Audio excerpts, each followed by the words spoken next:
ఎన్నికల తర్వాత ఏర్పడే అసెంబ్లీలో జనసేన ముద్ర బలంగా ఉంటుందన్నారు పవన్ కళ్యాణ్. అందుకే గెలిచే సీట్లనే పొత్తులో తీసుకుంటామని స్పష్టం చేశారు. అయితే టీడీపీ జనసేన పొత్తు చర్చలు కొలిక్కి వచ్చేలోపు ఎన్నికలు పూర్తయి తాము అధికారంలో కూడా వచ్చేస్తామని కౌంటర్ ఇస్తున్నారు వైసీపీ నేతలు. ఇంకా సీట్లు నిర్ణయించలేదు. ఏంటంటే ఏమేసినా జనసేన చాలా బలమైన పాదముద్ర వేస్తుంది అసెంబ్లీలో. దాంట్లో భాగంగానే ప్రతి సీటు కూడా గెలిచే సీట్ అవ్వాలి.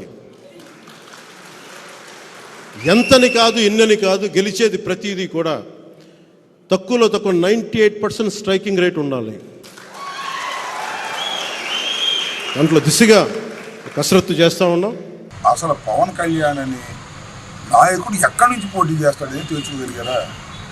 చంద్రబాబు నాయుడు గారు కుప్పంలోనే పోటీ చేస్తారా, మరొకటి పోటీ చేస్తారా తెలుసుకోగలిగారా?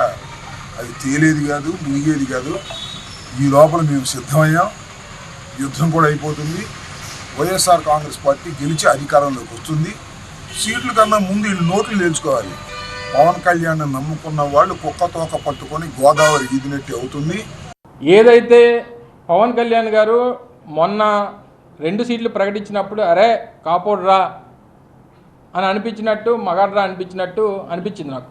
ఎందుకంటే చంద్రబాబు నాయుడు మనతో చర్చించకుండా 2 సీట్లు అనౌన్స్ చేయడం ఏంటి, మనం కూడా 2 సీట్లు అనౌన్స్ చేద్దామని చెప్పి అనౌన్స్ చేసిన తర్వాత అనిపించింది నాకు. రేపు కూడా అది నిలబెట్టుకోవాలనేటువంటిది నా అభిప్రాయం. ఇప్పుడే నేను వస్తూ వార్త చూశాను.